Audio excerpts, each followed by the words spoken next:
If you suck at keeping your New Year's resolutions, no hate whatsoever. This is a really, really gentle way to like change your process that actually freaking works. So first I want to explain why this works. For a lot of people, including myself, New Year's resolution seems like a new set of expectations, and expectations, um, depending on how you grew up, can never be achieved. I am a former gifted kid that was like excellence was just expected. The bar was always raising. I never did a good job because it was just expected. Like that was just how I performed. If I got 120 on an assignment from doing a bunch of extra credit and even inventing things, it didn't matter. That wasn't anything excellent. Like the bar just, I not only had exceeded expectations, but I never got the satisfaction of them being actually done and finished and completed and getting to celebrate. That just meant the bar raised up higher. And so I realized a few years ago that my resistance to resolutions was specifically this. Like, part of it is I'm a PDA autistic big time. So if you tell me what to do, I'll be like, hey, how about you go fuck yourself instead? Um, and the other part of it was the constant, ever rising bar of expectations. Like, I didn't even want to try.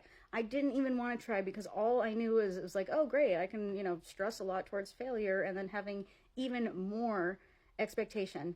So this is what I do instead, and I recommend to a lot of my clients instead. The reason that I didn't start with this is because I wanted to explain the process. And if you're somebody that that actually works for you, and when you achieve a reward, you get that feeling of completion, and you get the feeling of like dopamine and all that stuff of like, yeah, we got shit done. Cool.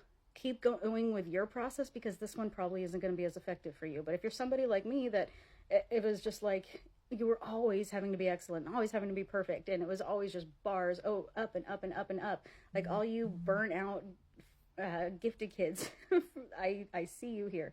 So what you do with this instead is you take control of the bar. And what I do instead every year is I raise my standards for different things. And there are certain areas where I know that I've been accepting less than I want to or that I should be doing. And I try to look at different areas of my life. I usually get a pen and paper for this. I mean, I guess you could use your notepad and stuff, but there's something psychologically when your brain actually sees your body produce something that it lets it out, because a lot of times when your body produces something, like, I mean, except for for maybe producing children, you're pretty much free of it. Like when you produce a poop, like you wipe and you're good. And when you produce a pee, like it's gone. You produce vomit, it's gone. Like for the most part, when your body is producing something, it's gone and it's out of there and it's just a set and it's a done deal. So that's why I recommend actually writing this stuff down. So you want to write down where you're going to be raising your standards and look at it as if it was like your best friend. So I like to look at the big things in my life, like one of them obviously being relationships, and relationships not just being romantic. That's friendships. Like I'm definitely a giver, and the 2024 anyone where like if I look through the conversations and I'm the one that's sending more stuff, or I'm the one that's thinking of them more, or I'm the one that's having like more conversation, like bye bye for 2024. Equal effort or fuck off. So relationships also with clients, like there's one client that I definitely need to like part ways with because it's just not going to work within my standards for the next year. And the way I raise my standards is really by looking at it as like my best friend was coming to me and she was saying that like, this isn't working for me. I'm miserable in this area, in this area, in this area. How I would go about like were I assigned to be her life organizer, which in my case I am my life organizer. Like what changes would be made there accordingly to make it so that it's more peaceful. The way that I will first assign my trajectory for all of this is I want to have like a few feelings that I want to be feeling throughout the year. I don't like necessarily doing the goals like resolutions of like, oh, I'm going to have, X amount of money or lose X amount of weight or those sort of things. Again, the qualifying and the having to prove yourself, there's a part of me instantly that's just like, and I can't go any further past that point.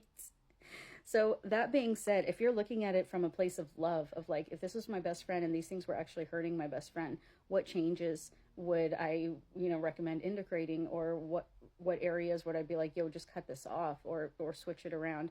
So relationships is a big one. Finances is another one, which might be a little bit harder, but there are sometimes that we have like bad habits or maybe something that we put off for like a side gig or something that we know would help us. Finances is a big one because it is really one of the biggest relationships you'll have in your life. Even I am the hippiest of hippies, don't get me wrong, but we are in a capitalistic society and like you got to pay for rent and food and stuff like that. So finances is another biggie. Your relationship with yourself, maybe I should point this way. Your relationship with yourself, that is a huge one, a huge one, huge one, huge one. Your relationship with your physical environment. So this might actually mean like you're going to be cleaning out your house or you're going to be getting rid of some stuff, or maybe you get your car detailed, something like that. And the last one is this one is, I think, mandatory.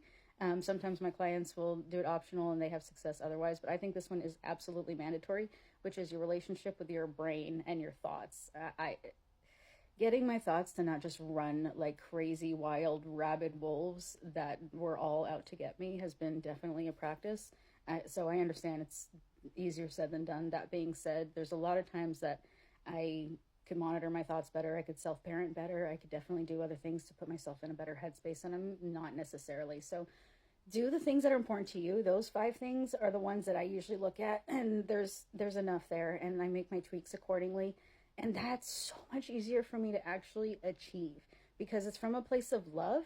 Also, I am so stereotypically autistic in this way of like, if I see patterns that are not matching up, or I have pattern recognition of something that where like I can change it for the better and I don't, I will lose my mind. I will absolutely go insane. I'll go completely insane.